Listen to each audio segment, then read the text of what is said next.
Bienvenue sur Kivu Connect Info, votre chaîne d'information de référence sur l'actualité sécuritaire, politique et humanitaire de la République démocratique du Congo. En cette journée du 3 février 2026, la situation dans l'est de la RDC continue de susciter une attention particulière, tant au niveau national qu'international. Les zones affectées par les conflits armés restent au cœur des préoccupations, avec des évolutions marquées par des redditions de combattants, des accalmies locales et des efforts diplomatiques en cours pour restaurer une paix durable.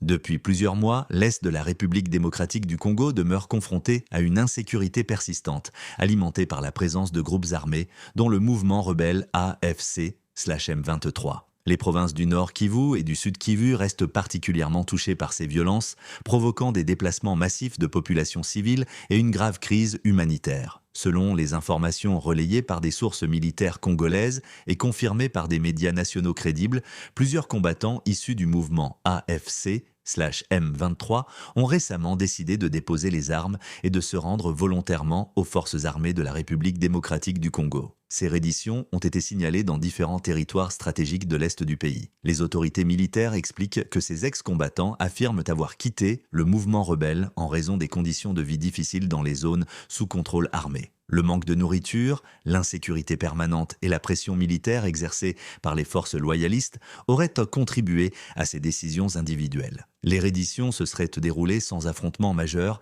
les anciens combattants se présentant généralement en petits groupes, parfois sans armes. Cette dynamique est perçue par l'armée comme un signal encourageant, traduisant un affaiblissement progressif de certains groupes armés actifs dans la région. Parallèlement, les forces armées de la RDC poursuivent leurs opérations de sécurisation dans plusieurs zones sensibles. Ces opérations visent non seulement à neutraliser les groupes armés encore actifs, mais aussi à protéger les populations civiles et à restaurer l'autorité de l'État dans les territoires longtemps échappés au contrôle gouvernemental. Dans certaines localités, notamment dans le territoire de Masisi, une relative accalmie est observée. Des sources locales font état d'une période prolongée sans affrontement direct entre les forces gouvernementales et les éléments de l'AFC/M23. Cette situation est accueillie avec prudence par les habitants, conscients de la fragilité de la paix dans la région. Sur le plan politique et diplomatique, la question de la crise sécuritaire dans l'est de la RDC continue d'être abordée au plus haut niveau. Les autorités congolaises appellent la communauté internationale à une implication plus cohérente et plus efficace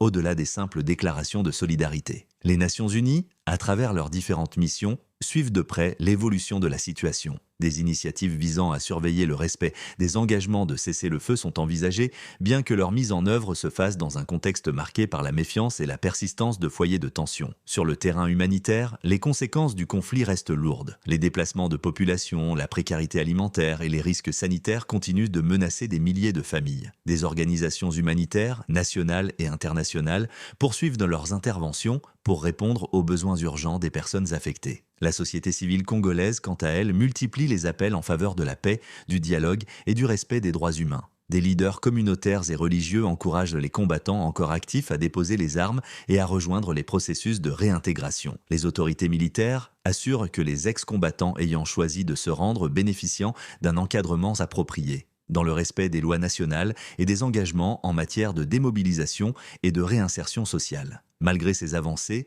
les observateurs restent prudents. La situation sécuritaire dans l'est de la RDC demeure instable et toute amélioration reste fragile tant que les causes profondes du conflit ne sont pas traitées de manière durable. En conclusion, l'actualité de ce 3 février 2026 en République démocratique du Congo met en lumière une situation contrastée dans les zones de conflit de l'est du pays. Entre reddition de combattants, accalmie locale et efforts diplomatiques, des signes d'espoir émergent, mais la paix reste encore précaire. Sur Kivu Connect Info, nous continuerons à vous informer avec rigueur et professionnalisme sur l'évolution de la situation sécuritaire, politique et humanitaire en RDC. Merci de nous suivre, abonnez-vous à la chaîne et restez connectés pour ne rien manquer de l'actualité qui compte.